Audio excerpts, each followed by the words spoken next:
जो समाज दूसरों को शरण देता था, दूसरों को दान देता था, दूसरों पे दया करता था, जो समाज एक बलशाली था, विवेकशील था, जिसको आज अंधभक्त बना दिया है, और उसी का परिणाम कालकी बाई को मारा जा रहा है और कोई बोलने के लिए तैयार नहीं है।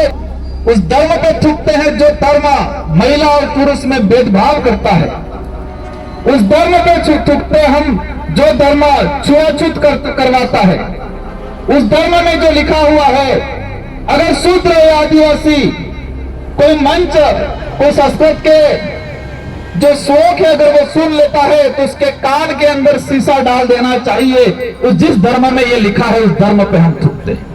हम हमारी ताकत भूल रहे हैं, फ्री की योजनाओं पे ध्यान जा रहा है, हम हमारे खेत भूल रहे हैं, हम फ्री की योजनाओं पे ज्यादा ध्यान जा रहा है, और आने वाले समय में कंडीशन हमारी उसकी तरह हो जाएगी। राजा बोलता था सेनापति को कि ये दिन नहीं रात है, सेनापति बोलता यस सर ये दिन नहीं रात है। कालकी बाई के मामले में एक जने को ही गिरफ्तार करना है और यस सर एक जने को ही गिरफ्तार करेंगे, ये बोला होगा उस अधिकारी ने। और जिस व्यक्ति के साथ उसका परिवार नहीं था और उस व्यक्ति को महान बनाया जिन बिलों ने, और इन बिलों पे आज अत्याचार होता है। इस परिवार को सरकारी नौकरी नहीं देगी, इस परिवार को आर्थिक सहायता नहीं देगी, और इस जो कालकी बाई को मारने में जो सहयोगी लोग थे उनको अगर गिरफ्तार नहीं करेगी तो उदयपुर संभाग में बड़ा आंदोलन होगा। विधायक सांसद टिकट से नहीं बनता है, वोट से बनता है। और कोई कहता है कि मैं टिकट से बनता हूं तो इसको कह देना कि जब फॉर्म भरने जाए तब आदिवासी समाज का सर्टिफिकेट मत लगाना, तेरी बहुत बड़ी टिकट लगा देना, देखते हैं तेरा फॉर्म पास होता है कि नहीं होता है। अरे देखो कौन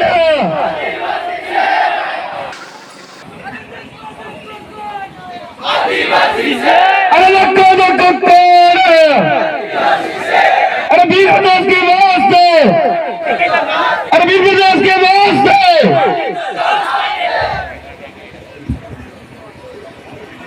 सबने जय जवाहर। आज मन्नारे कालकी माता ने जो उनके साथ जो घटना हुई उस घटना के विरोध में आज यहाँ पर आदिवासी समुदाय, साथ ही एससी और अन्य समुदाय के जिनका जमीर जिंदा है वो यहाँ पर पहुंचे। मैं मेरा वक्तव्य शुरू करूं इससे पहले यहाँ पर जो पांडाल में जो लोग बैठे हैं, जो प्राकृतिक पांडाल है, इन सभी से अनुरोध करना चाहूंगा कि आप तन से तो बैठे हो भी, मन भी यहाँ पर ले आना भी थोड़ी देर के लिए। ये मन इधर इधर कहीं भटक रहा हो उस मन को भी यहाँ पर ले आना और तन और मन दोनों से बैठना। और मेरे से पहले जितने वक्ताओं ने जो बात रखी है, इन वक्ताओं की जो बात है अपने सॉफ्टवेयर आज ही ऊपर वाली जी खोपड़ी दिमाग आना सॉफ्टवेयर में हेती सेव करी दियो और फिल्टर मारी लियो ने। मेरी जो बात कह रहा हूं इसमें जो अच्छी बातें हैं इन बातों को भी हमेशा के लिए सेव कर देना, और समय आए उन समय के अनुरूप इन बातों, ये जो बातें कही गई है उन बातों के अनुरूप कार्य करें। हम क्या थे, हम क्या थे, कौन थे और क्या हो गए। हम थे कौन, क्या थे और कौन हो गए वर्तमान में, और क्या हो रहा है हमारे साथ। कालकी बाई के न्याय के लिए वो भगवान न्याय देगा, यही कह रहे होंगे हमारे गोविंदा के भाई आसपास के भाई। क्योंकि कालकी बाई को मारा भी किसने है, जो मीडिया में पड़ा उसके हिसाब से बता रहा हूं मैं। कालकी बाई को भोलेनाथ ने मारा है। यूं भोलेनाथ प्रवेश कर गए थे प्रताप सिंह के नाम, प्रताप सिंह के अंदर भोलेनाथ प्रवेश कर गए और भोलेनाथ ने उस बुजुर्ग माता को मारा, तो गांवों में प्रचार क्या हो रहा होगा? भगवान ने मारा। तो भगवान गलत हो सकता है क्या? ऐसे भगवान पे थूकता हूं मैं आज। क्या क्या कंडीशन बना रखी है। हम वहां से आए, यहां तक मैं सुन रहा हूं, हर वक्ता बोल रहा है, उस वक्ता से पहले जो नारा है वो भी सुन रहा हूं, और मेरे लिए भी वो नारा बोला गया। शेर आया, आदिवासी समाज, ट्राइबल और टाइगर, उन शेरों की स्थिति क्या हो गई है? इस पे एक बात याद आ गई और उस बात को बताना चाहूंगा मैं, इसको गौर से सुनना। ये जयसमन के आसपास, सॉरी राजसमन के आसपास फॉरेस्ट का मतलब वन पूरा जंगल इलाका था, और एक पामड़ा गया वहां व्यापारी, और उसने वहां होटल खोली। एक दो दूसरी होटलें भी थी, और इन होटल उस आदमी ने खोली। खोलने के बाद होटल बराबर चल नहीं रही थी। होटल पे कोई ग्राहक नहीं आ रहे थे बराबर बाजार से, लेकिन वहां उसके पास में एक टंकी बनाई थी पानी की, तो उस पानी पीने के लिए जंगल से शेर आ रहा था, पैंथर आ रहा था, और वो पैंथर उस टंकी पे पानी पीने आता था चुपके, दिन में, शाम को, सुबह। तो उस जो व्यापारी जो था उसने तरकीब सोची और उस पानी के अंदर अफीम डाल दिया, क्योंकि वो शेर कभी कभी आता था, पानी पी के चला जाता था अपने जंगल के अंदर।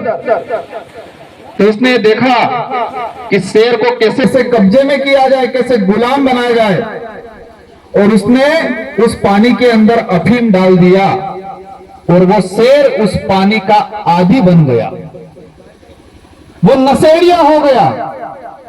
और जो जंगल का राजा कहलाता था वो इतना गुलाम बन गया, उतना गुलाम बन गया कि इस होटल के पास ही बैठा रहता, पानी पी के उस टंकी के पास ही।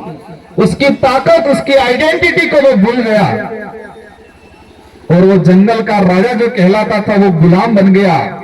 और पूरे बाजार में और आसपास मार्केट में ये बात फैलाई कि उस होटल पे खाना खाना जाते हैं तो शेर दिखने मिलता है। और इस बात के आधार पे उस मालिक की, उस व्यापारी की दुकान, इसकी होटल इतनी शानदार चल गई, क्योंकि वहां पर कोई खाने गया, छोटा बच्चा था साथ में, बच्चे ने शेर देखा, वो पैंथर देखा, और जाके उसके स्कूल में बोला कि मैं कल खाना खाने गई थी मेरे पापा के साथ, मम्मी के साथ, और मैंने शेर देखा। उस कक्षा के अंदर 30-40 बच्चे थे, सबने सुना, और 30-40 बच्चों ने अपने घर पे जाके अपने माँ बाप से भी जीत की कि हमको भी शेर देखने जाना है। मतलब वास्तविक पैंथर था। ये कहानी ओरिजिनल कहानी है। और उस दुकान, उस होटल वाले की, उस व्यापारी, उस पामणे की होटल इतनी शानदार चलने लग गई। वो होटल किस लिए चली? क्योंकि इस जंगल के राजा को मानसिक रूप से नशेड़ी बना दिया, शारीरिक रूप से नशेड़ी बना दिया, और वो पैंथर, वो शेर मानो, जो अपनी ताकत को भूल के वो गुलाम बन गया और उसकी होटल चलने लग गई। वही कंडीशन हमारे समाज की हो गई आज।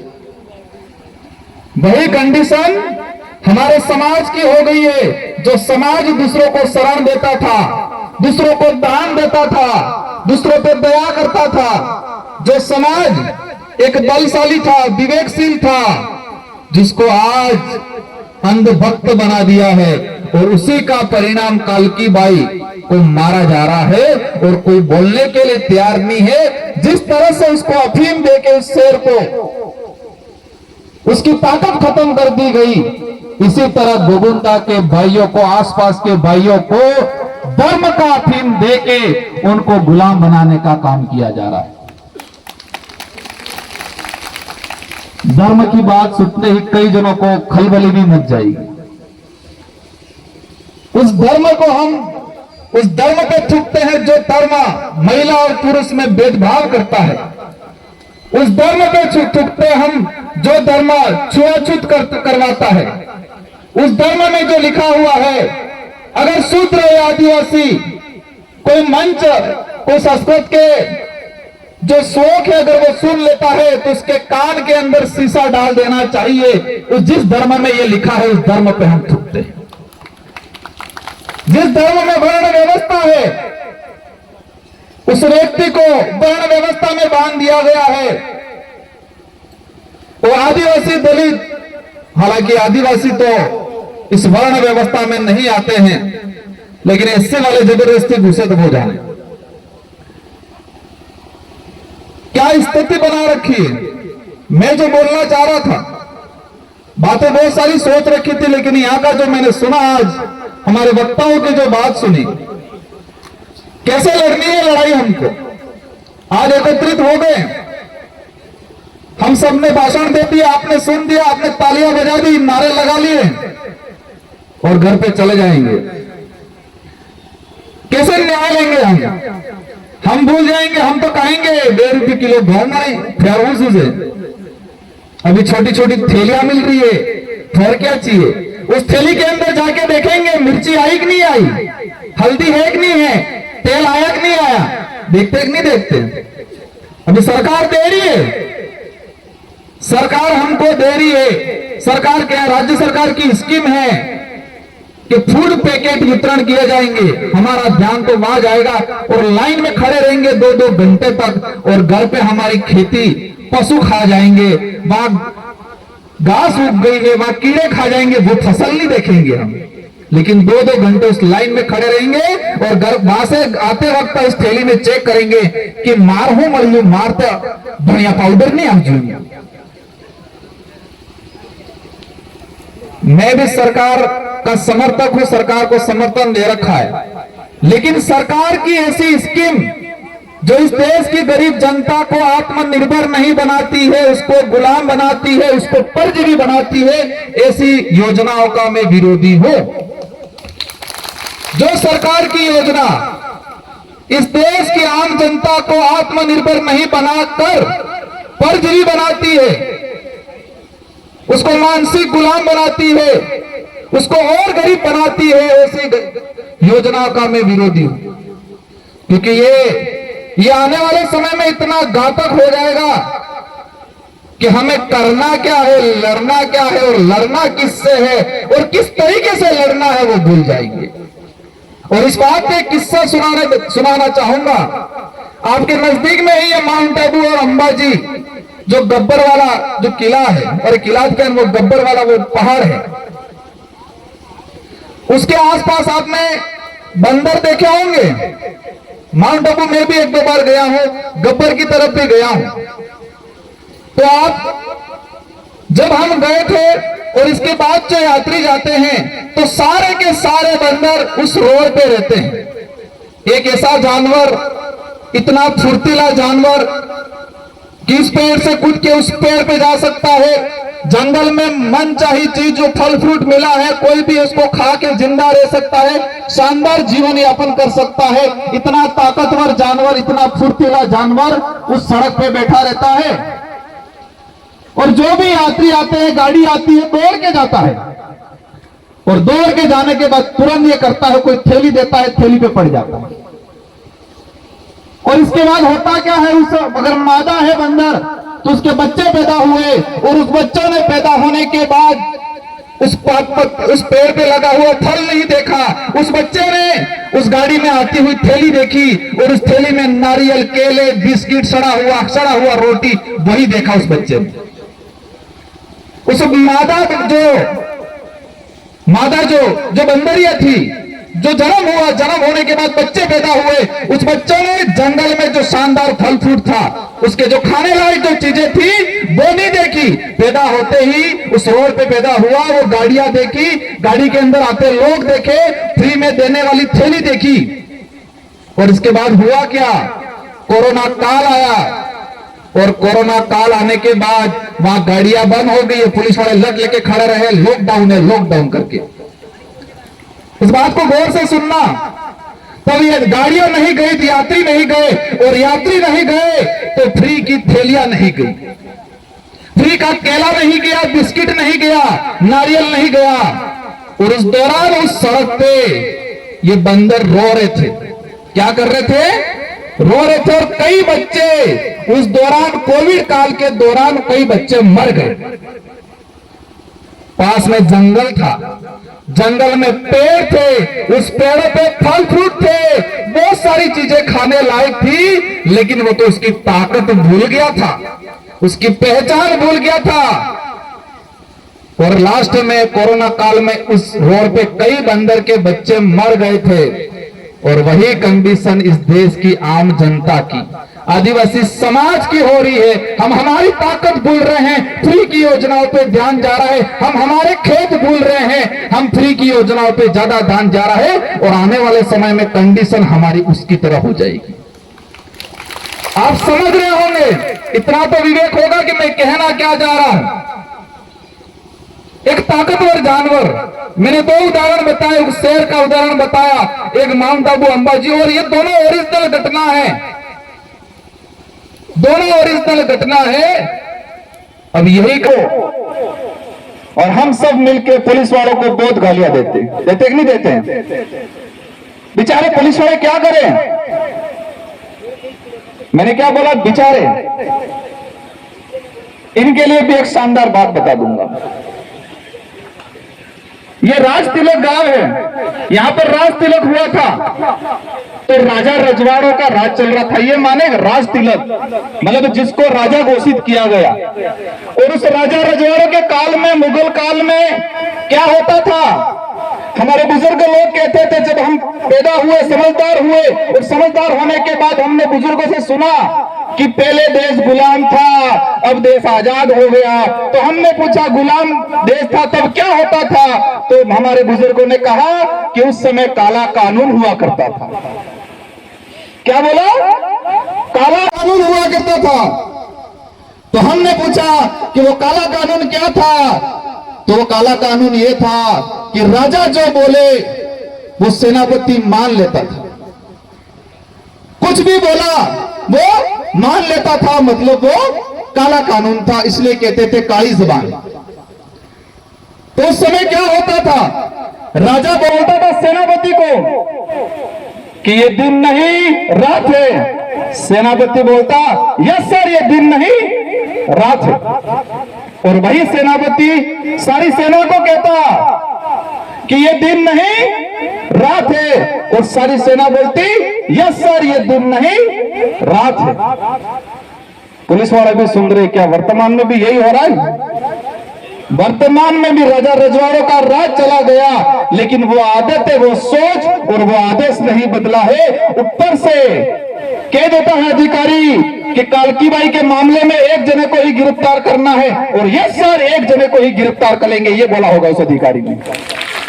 और उस अधिकारी ने इन सिपाहियों को कहा होगा कि जाओ एक जने को गिरफ्तार करके लाओ। उस सिपाही को पता है कि कालकी बाई के मारने में सहयोग में 2-3 लोग और थे, लेकिन उस सिपाही की हिम्मत नहीं होती है कि साहब ऐसा नहीं ऐसा है। उस सिपाही क्या बोलता है? यस सर, अभी आदेश की पालना हो। राजा रजवाड़ों का राज चला गया, मुगलों का राज चला गया, लेकिन वो तरीका नहीं गया है। अब हमें पहचानना है कि इस लोकतंत्र के अंदर राजा बन के कौन बैठा है। ये लोकतांत्रिक देश है। हमारे पूर्वजों से हमने सुना कि पहले राजा रजवाड़ों का, मुगलों का राज था, और उस दौरान काला कानून चलता था। तो हमने आजादी प्राप्त कर ली। इस आजाद भारत के अंदर लोकतांत्रिक राज है, जनता का राज है। तो इस लोकतांत्रिक राज के अंदर, लोकतांत्रिक व्यवस्था में राजा बन के कौन बैठा है? उन राजाओं को बनाने में भी आपने ही सहयोग किया। लोकतंत्र की चाबी, इस देश को लोकतांत्रिक देश माना गया है, लोकतंत्र की चाबी है वो वोट है, और वो वोट की ताकत तो हम भूल गए, इस वोट की कीमत भूल गए। और हमने तो जिन्हें खादू इन्हें गाजू, जिसका खाया उसका गाया। वोटिंग के एक दिन पहले पौआ आ गया, बाजू की साड़ियां आ गई, अभी थैलियां आ गई, थैली में हल्दी, नमक, दलिया आ गया। और कहेंगे हमें तो जेनो खांगा है नो गंगा, जिसका खाएंगे उसका गाएंगे, और फिर हम वोट दे देंगे और फिर वो बाजा बन जाएगा। अब आज से ठान के जाना है, इस लोकतंत्र के अंदर जो राजा बन के बैठा हुआ है, जो आपका यहाँ का विधायक हो या सांसद हो, उसको एहसास कराना है 2023 के अंदर कि ये राजतंत्र नहीं लोकतंत्र है। क्या एहसास कराना है? ये राजतंत्र नहीं लोकतंत्र है, ये एहसास कराना है। कराओगे कि नहीं कराओगे? क्या आज सुन जाओगे, मेरे साथ सेल्फी खींच लोगे, कांति भाई के साथ सेल्फी खींच लोगे, घर पे चले जाओगे, स्टोरी चढ़ा दोगे और चुनाव के दौरान पुटली मिल जाएगी, हम पी के वोट दे देंगे और फिर हम 5 साल के लिए न्याय मांगेंगे। हमें दूसरों को गालियां देने से पहले, हमने दूसरे समाज या दूसरे नेताओं को गालियां देने से पहले हमें हमारी कमजोरी क्या है, हम क्या कर रहे हैं, उसको समझना पड़ेगा। और उस बात पे मैं आता है, मैं सुन सुन के थक गया, राजपूत ऐसे किया, राजपूत ऐसे किए, ये है क्या बोला? हम इतिहास पढ़ते हैं और इतिहास में राणा प्रताप को महाराणा कहलाया। हम इतिहास में यह सुनते हैं कि भारत देश के अंदर एकमात्र राजपूत रजवाड़ा ऐसा था जिन्होंने अकबर की अधीनता स्वीकार नहीं की, और उसका नाम आता है महाराणा प्रताप, और इसीलिए उनको राणा प्रताप से महाराणा कहा गया। उस इतिहास में जाना चाहूंगा। महाराणा प्रताप के भाई थे जगमाल और शक्ति सिंह। महाराणा प्रताप का भाई, कोई भी आदमी महान होता है, कोई भी आदमी लड़ाई जीतता है तो परिवार और गांव वाले तो और उसके समाज वाले तो साथ में होने चाहिए नहीं।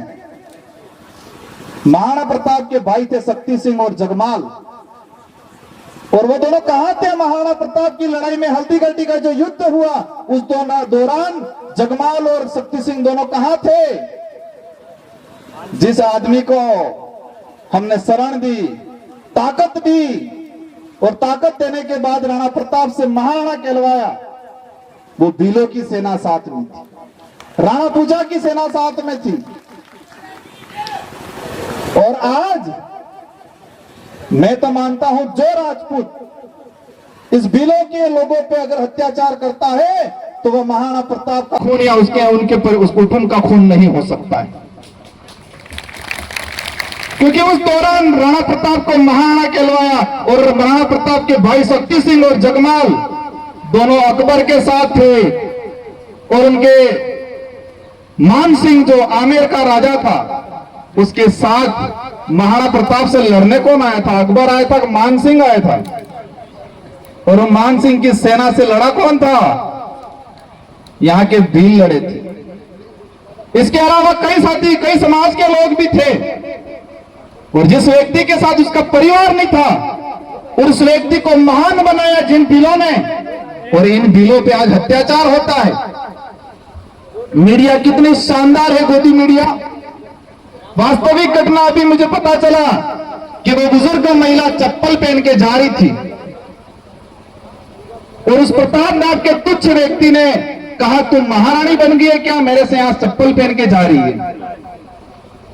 क्या बोला? तुम महारानी बन गई है क्या, चप्पल पहन के जा रही है? उस बात को लेके यहां पर बुरी तरह से मारा गया।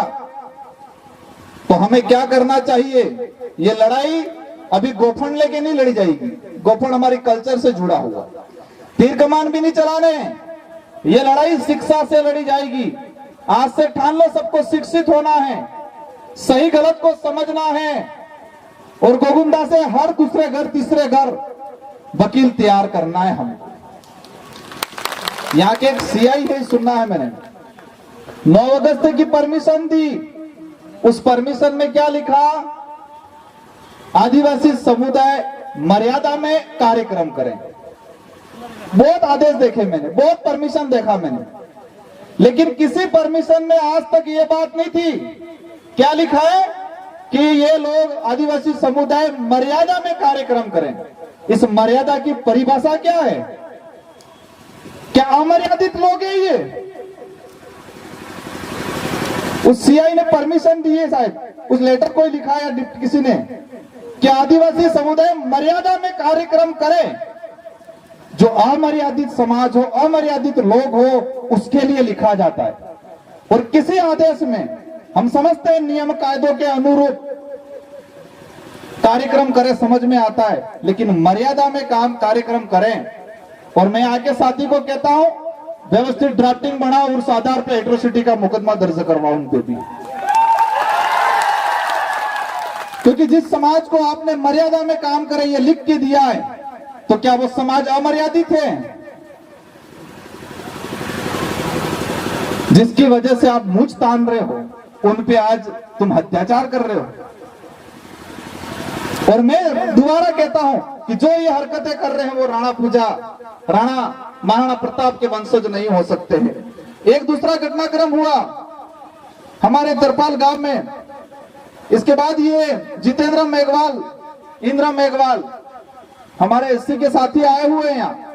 देश के अंदर अभी यूसीसी समान नागरिक संहिता कानून बन रहा है, और वो समान नागरिक संहिता कानून को राज्यसभा में सबसे पहले किसने पास किया, मतलब किसने रखा? किरोड़ी लाल जी मीणा ने, उनसे रखवाया गया। इस देश के आदिवासियों को, दलितों को, एससी को इनके ही दाड़ा मारो। और हवाला क्या दे रहे हैं? एससी के भाइयों को क्या बता रहे हैं कि भीमराव अंबेडकर जी ने संविधान सभा की जो डिबेट हो रही थी, और संविधान सभा की डिबेट के दौरान भीमराव अंबेडकर जी ने समान नागरिक संहिता का हवाला दिया था। यही आरएसएस के लोग एससी वाले लोगों को यह बता रहे हैं कि भीमराव अंबेडकर जी खुद चाहते थे कि यूसीसी आए, समान नागरिक संहिता कानून बने। और फिर मैंने भी संविधान सभा की डिबेट पढ़ी, और उस दौरान जब ये उस दिन 23/11/1948 को इस पे डिबेट हुई थी, उसको रखा गया था संविधान सभा, जब संविधान का निर्माण हो रहा था, और इस पे दूसरे लोगों ने ये रखा था।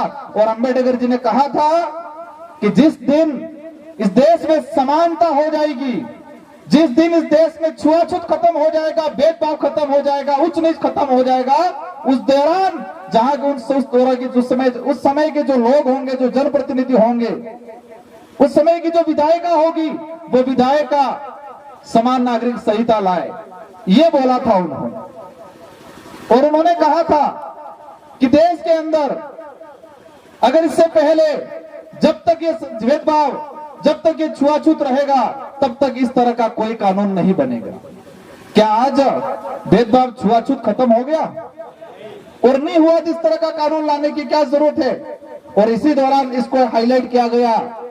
सायरा बानू कांड 2016 के अंदर एक जजमेंट आया, सायरा बानू ने अपील की थी, माइनॉरिटी को भी इसमें घसीट लिया, और यहाँ पर किरोड़ी लाल जी के द्वारा इसको लाया गया। आदिवासी समाज इस इलाके में चलता है कि ईसाई है, वो है। आदिवासी समाज न तो ईसाई है, न हिंदू है, न बौद्ध है, न सिख है। आदिवासी समाज धर्म पूर्वी व्यवस्था वाला समाज है। ये मान लो आप दिमाग में। कई जनों को लग रहा होगा इमरती क्या विधायक, क्योंकि हम इतने कट्टर बने हुए, जोरदार कट्टर बने हुए। धीरे धीरे समझ में आएगा आपको। हम किसी धर्म के विरोधी नहीं है, लेकिन जो धर्म आदिवासी को, एससी को, दलित या पिछड़ा या छुआछूत करता है, उस धर्म के खिलाफ है हम लोग। आज हमारे आदिवासी समाज के अंदर क्या क्या चीजें हो रही है, देश के अंदर कैसे कैसे कानून बनाए जा रहे हैं। अभी कार्तिक बिल को लेके चल रहा है, अभी तक न्याय नहीं मिला है, क्योंकि पता है कि ये समाज चुनाव आएंगे, कुछ छोटा मोटा दे देंगे, देने के बाद ये हमारे साथ आ जाएगा। लेकिन इस बार उनको एहसास कराना है कि ये समाज अब बेवकूफ में, बहकाव में आने वाला नहीं है। ये समाज अब तुमको अक्ल सिखाएगा। वो लोकतंत्र की चाबी है जो मत है, और इस चाबी को इस बार ऐसा लगाओ कि उनके ताले जंग खा जाएंगे, उनके दिमाग ठिकाने आ जाए। इस बार ताले उनके जंग खा जाने चाहिए। और कई लोग कहते हैं आपको, हमको कितना बेवकूफ बनाते हैं, कहते हैं नरेगा कानून ले आए। अभी राजस्थान सरकार एक कानून लाई, मृत शरीर सम्मान विधेयक, और उस कानून में यह है कि कोई भी गरीब आदमी अगर उसके परिवार के किसी लोग की हत्या हो गई है तो उसको लेके न्याय नहीं मांग सकता है। ऐसा कानून बना रहे हैं ये लोग, और हमको थैली दे रहे, इधर थैली दे दे के खुश हो रहे। और हमारा पढ़ा लिखा वर्ग भी कितना शानदार है, किताब पढ़ के अधिकारी कर्मचारी बन गया और बनने के बाद बूट शूट लगा के शानदार रहता है और कहता है हमारे लोगों को जो धोती या जो कल्चर कार्यक्रम करते हैं तुम क्या गवार जैसे कर रहे हो। उनको कहना चाहूंगा आप जो बूट शूट लगा के आज खड़े हो, अगर ये संस्कृति नहीं होती तो आपको सर्टिफिकेट नहीं मिलता, और आपको सर्टिफिकेट नहीं मिलता तो आप अधिकारी कर्मचारी नहीं बनते। और किसी भी आदमी के अंदर ये खुमार हो, जो कैटेगरी के आदमी, रिजर्व कैटेगरी के व्यक्ति के अंदर कोई खुमार हो कि मेरे अंदर एबिलिटी है, मेरे अंदर काबिलियत है, ऐसा अगर किसी के अंदर खुमार हो तो एक भी फॉर्म कंपटीशन एग्जाम के वक्त जो भरा है उसमें अपने समाज का सर्टिफिकेट नहीं लगाया, ऐसा बता दे तो मैं मान जाऊंगा कि ये व्यक्ति है शानदार, उसके अंदर काबिलियत है। खुद की काबिलियत की बात करते हैं, लेकिन फॉर्म भरना सबसे पहले आदिवासी का सर्टिफिकेट, एससी का सर्टिफिकेट पहले लगाते हैं, छात्रवृत्ति चाहिए तो पहले लगाते हैं, और जिस सर्टिफिकेट को लगा के अधिकारी कर्मचारी बनते हैं और वहां बनने के बाद उसी संस्कृति को, उसी परंपरा को वो नीचा समझने लगते हैं और बाजार से पंडित जी को लाके पूजा पाठ कराने लगते हैं। आज हमको एसटी का जो सर्टिफिकेट मिल रहा है, क्या मोरवा है आज ये कपाजाम लकेलो है तो आदिवासी है, किसी के लिखा हुआ है क्या? डॉक्यूमेंट वेरिफिकेशन होते क्या तब उगड़ो करीम जोए हुए ना वहां है क्या मोरवा है कपाजाम के लकेलो है। उसके कल्चर के आधार पे, संस्कृति के आधार पे, हमारी बोली के आधार पे, उसके आधार पे हमको मिला हुआ है। और हमको ये जो शेड्यूल 5 का जो प्रावधान दिया गया है, कई लोग कहते हैं आरक्षण हमने दिया, बीजेपी वाले बोलते क्या बोलते हैं 1995 के अंदर बीरेन्द्र शेखावत की सरकार थी और उस सरकार ने आपको आरक्षण दिया। ये शेड्यूल 5 का जो प्रावधान है 1935 के अधिनियम से प्रक्रिया चली थी और 1975 के अधिनियम, आजादी से पहले हमारे पूर्वजों ने अंग्रेजों से लड़ झगड़ के इस प्रावधान को, शेड्यूल 5 के प्रावधान को लिया गया है। उन्होंने भीख में नहीं दिया हमको। 1995 के अंदर एक सुप्रीम कोर्ट का जजमेंट आया था, असम का कोई परिवार गया था और उस जजमेंट के आधार पर सुप्रीम कोर्ट ने बॉन्ड किया कि सभी राज्यों के अंदर शेड्यूल 5 के प्रावधान लागू होने चाहिए। और उस समय हमारे जो इस इलाके के अंदर सरपंच जो दूसरे लोग बनते थे, विधायक दूसरे लोग बनते थे, और उस समय से 100% रिजर्वेशन शासन के अंदर लागू हुआ। 100% रिजर्वेशन।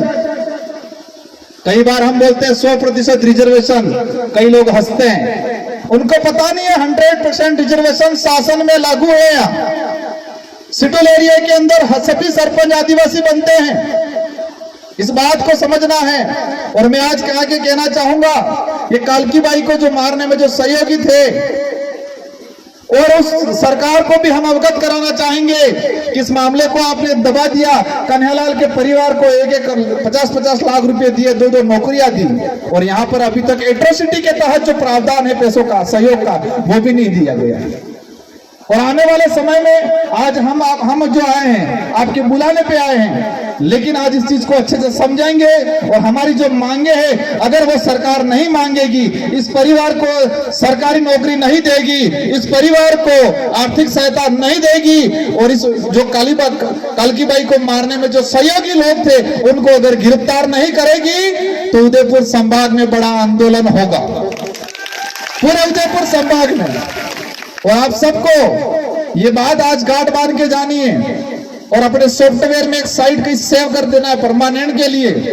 और जब भी आह्वान होगा, हर गांव से, हर परिवार से आना है।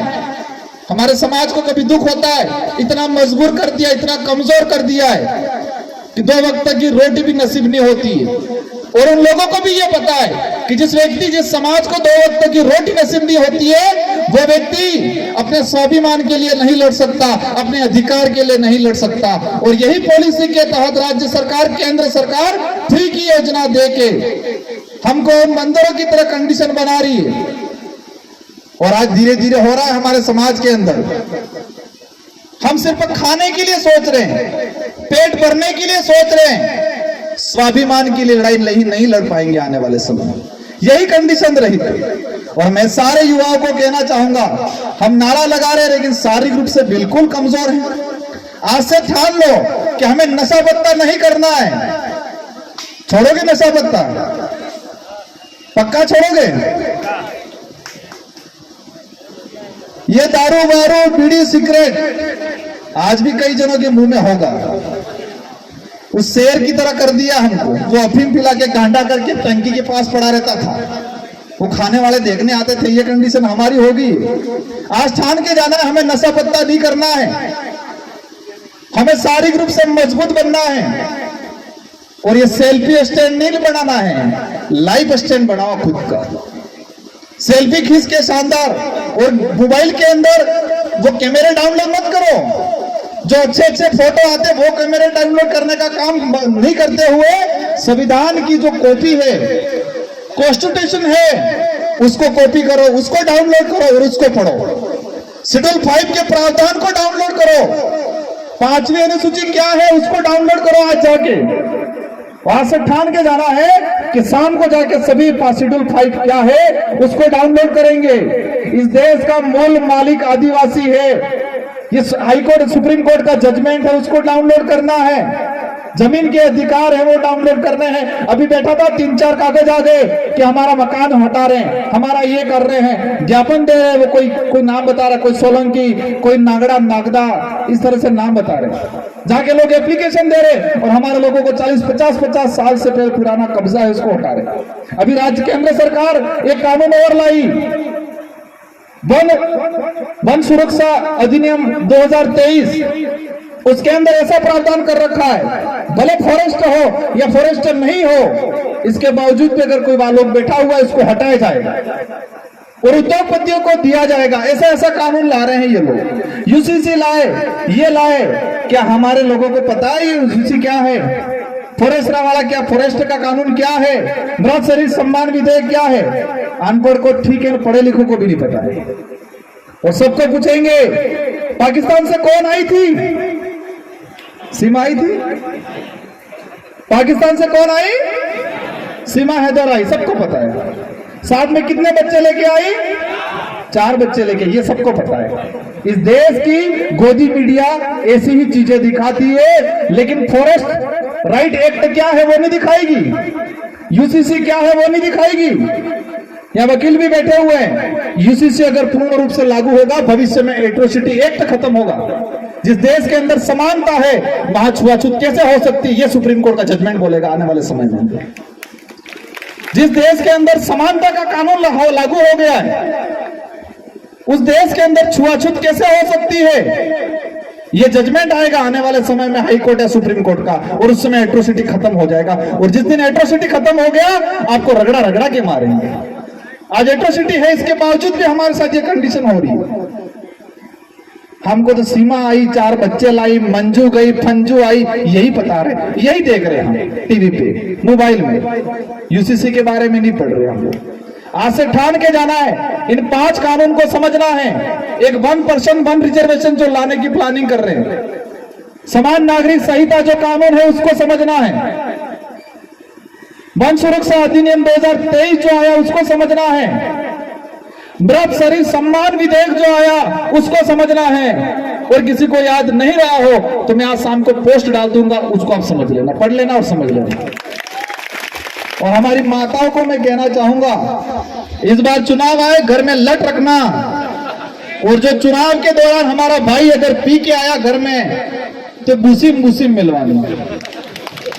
चुनाव के दौरान अगर पी के आया घर के अंदर, आतड़ता हुआ आया, तो उसको ध्यान पता करना, प्यार से पूछना किसने पिलाया, तो वो बता देगा कांग्रेस ने पिलाया कि बीजेपी ने पिलाया। और जब तक वोटिंग नहीं हो तब तक उसको बाहर मत जाने देना, बांध देना घर के अंदर। हम ही लोग उनको दूध पिला पिला के, वोट दे दे के मजबूत कर रहे हैं, और वो लोग हम पे अत्याचार कर रहे हैं। एक दिन ऐसा लाओ कि आपके विधायक और आपके सांसद यहाँ पर आए, उनको एहसास कराना है कि टिकट से विधायक नहीं बनते, वोट से विधायक बनते। जिस दिन ये एहसास हो गया, संविधान के अंदर टिकट का कहीं महत्व है क्या? संविधान के अंदर वोट का महत्व है, टिकट का महत्व नहीं है। किसका महत्व है? वोट का। विधायक सांसद टिकट से नहीं बनता है, वोट से बनता है। और कोई कहता है कि मैं टिकट से बनता हूं, तो इसको कह देना कि जब फॉर्म भरने जाए तब आदिवासी समाज का सर्टिफिकेट मत लगाना, तेरी बहुत बड़ी टिकट लगा देना, देखते हैं तेरा फॉर्म पास होता है कि नहीं होता है। आपके यहाँ के विधायक को बोल देना, आज आदिवासियों पे अत्याचार हो रहा है और वो नहीं बोल रहा है, तो चुनाव का फोरम बनने जाए उस दौरान टिकट लगाए बड़ी पार्टी की, क्योंकि वो क्या कह रहा है, मेरी पार्टी कहेगी वहां उठूंगा, मेरी पार्टी कहेगी वहां बैठूंगा, ये बोलता है। मेरी पार्टी कहेगी वो करूंगा, मेरी पार्टी कहेगी वो बोलूंगा, ये बोलता है। तो कहना फोरम भरने जाओ तो पार्टी की बहुत बड़ी टिकट लगा देना, लेकिन आदिवासी समाज का सर्टिफिकेट मत लगाना। देखते हैं इसका फॉर्म कैसे पास होता है, और इसके बाद देखते हैं वोट से बनता है, टिकट से बनता है। आज देश के अंदर हमारी स्थिति बन रही है बहुत बुरी तरीके से। दूसरे समाज के लोग खुश हो रहे होंगे, नहीं, आदिवासियों के साथ हो रहा है। किस तरह? वो मुर्गों की तरह। पहले से हमारे गांव में देसी मुर्गे रहते थे, किसी पे आपत्ति आती थी तो सब मिलके लड़ते थे। लेकिन वो बाजार के अंदर वो सफेद मुर्गे आ गए जिसको बॉयलर कहते हैं, और उसको एक एक के मार के निकाल के, एक एक को निकाल के मारते हैं, दूसरा चिल्लाता नहीं, खाता ही रहता है। ये कंडीशन हमारे देश की जनता की होगी। अंग्रेजों ने कम लूटा था, वर्तमान में लूट रहे हैं। आज हमारे यहाँ के फ्री की योजना है, ये योजना जो पैकेट मिल रहे हैं उसमें करोड़ों रुपए का घोटाला है। आईसीडीएस के अंदर जो ये कुपोषण दूर करने के नाम से जो पोषार भिजवा रहे हैं उसमें करोड़ों रुपए का घोटाला है। 2 रुपए किलो आपको जो गेहूं दे रहे हैं वो राज्य सरकार 18 रुपए दे रही है। 18 रुपए में खरीदती है, और 18 रुपए में खरीदने के बाद परिवहन सहित 25 रुपया। जो 2 रुपए का जो गेहूं है हमको कितने में, वो राज्य सरकार कितना दे रही है? 25 रुपया दे रही है, और 25 रुपए का गेहूं खा रहे हम सड़ा गला। 2 महीनों में पकने वाला, 2 बार पानी पिलाने से पकने वाला गेहूं खा रहे। और जिसको पता नहीं है वो पता कर देना, जो कर्मचारी जिनके बीपीएल एपीएल में नाम रह गया था, गेहूं उनके परिवार वालों ने उठा दिया था, पूछ लेना कितना पैसा भरा उन्होंने। कोई होगा कर्मचारी, कितना पैसा भरा? 27 रुपया भरा, क्योंकि वो राज्य सरकार 25 रुपए में खरीद के ला रही है। इसमें भी करोड़ों का घोटाला है। आदिवासियों के नाम से, गरीबों के नाम से योजना बना के करोड़ों का, अरबों का घोटाला कर रहे हैं। अंग्रेजों से भी बुरी तरह से लूट रहे हैं ये लोग। कि ये लड़ाई चुनाव की लड़ाई नहीं है, ये लड़ाई वोट की लड़ाई नहीं है, ये लड़ाई हमारी आइडेंटिटी की लड़ाई है। और अंतिम में कहना चाहूंगा, ये सब सारी चीजें, अभी एक पर्ची आई मेरे पास, देसूरी पाली के अंदर नाथुराम पेमाराम भील, उसको कुछ समय पहले कई बता रहे अपहरण कर लिया था, और आज की लाश के लिए वो भी अन्य समाज के लोग। ये रोज हो रहा है, अभी पर्ची आई है। ऐसे कई चीजें हो रही है, तो समझ लो हमें आने वाले समय में क्या करना है। बातें बहुत सारी है, लेकिन कुछ वक्ताएं भी है आने वाले समय में, और ये धर्म वाला सब निकाल देना। भोलेनाथ ने मारा यूं करके बैठ मत जाना घर पे, वो ड्रामा है, वो दिखावा है। और ये लड़ाई, ये जो चिंगारी जो लगी है, वो चिंगारी अब चुप नहीं होने वाली है। इन्हीं शब्दों के साथ मैं आप सबको दोबारा कहना चाहूंगा कि आज जो बातें हैं वो बातें अपने गांव के अंदर, फले के अंदर, अपने परिवार में जाके बोलनी है। हर सामाजिक कार्यक्रम है वहां जाके बोलनी है, और जो कंफ्यूज लगे वो हमको पूछ लेना है। इस इलाके के अंदर ऐसी क्रांति आनी है, ऐसा भुतौड़ा लाना है कि कांग्रेस बीजेपी दोनों उठ जाएगा। और हम डूंगरपुर वाले तो कांग्रेस बीजेपी नहीं कहते, डूंगरपुर का नाम इतिहास में, और डूंगरपुर वाले की वजह से पूरे देश में जन जागरण हो रहा है। प्रतापगढ़ वाले नाराज नहीं हो, प्रतापगढ़ वालों का भी योगदान है, उदयपुर वालों का भी योगदान है। लेकिन डूंगरपुर का नाम इसलिए ले रहा हूं कि पूरे भारत के अंदर एकमात्र जिला ऐसा है जहां कांग्रेस और बीजेपी दोनों एक होगी। कभी कंपटीशन एग्जाम में क्वेश्चन भी आ जाएगा, याद रख लेना। डूंगरपुर एकमात्र जिला है जहां कांग्रेस और बीजेपी दोनों एक होकर जिला प्रमुख बिठाया है। तो इसलिए हम बोलते हैं कमल कांग्रेस। और आने वाले समय में आपके यहाँ पर भी यही होगा, जब आप अपनी ताकत दिखाओगे। और ये डर इतना पैदा हुआ है कि जो मुख्यमंत्री 2 साल में 1 बार आता था डूंगरपुर, वो मुख्यमंत्री 1 महीने में 5 बार डूंगरपुर आता है। 5 साल के अंदर प्रधानमंत्री कभी चेहरा नहीं दिखाता था, गृह मंत्री चेहरा नहीं दिखाता था केंद्र का, वो गृह मंत्री हर तीसरे चौथे महीने इस बिलखंड के इलाके के अंदर आता है। और जो लोग कहते हैं बिल प्रदेश के अंदर बिल ही रहेंगे क्या, इस बात को मैं कहना चाहूंगा, बिल प्रदेश बनेगा। बिल प्रदेश की हमारी अभी की मांग नहीं है, गोविंद गुरु महाराज की मांग थी, इससे पहले हमारे पूर्वजों की मांग थी, इससे पहले कई लोगों ने मांग उठाई है, और उसी मांग को हम आगे बढ़ा रहे हैं, उसी सपने को हम साकार करने के लिए लड़ाई लड़ रहे हैं। और बिल प्रदेश में ये आदिवासी समुदाय एक ऐसा समुदाय है, ये दयालु समुदाय है, ये ईमानदार समुदाय है।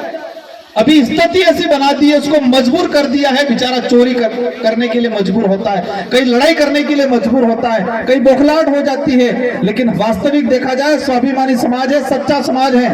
और जो विदेश के अंदर जाते हैं हमारे देश के प्रधानमंत्री जी, उनका जब संबोधन होता है, उनको शुरुआत करते क्या बोलते हैं, क्या बोला जाता है कि उस देश के प्रधानमंत्री है जिस देश को महान देश कहा गया है, उस देश में विविधताएं हैं, अनेकताएं हैं।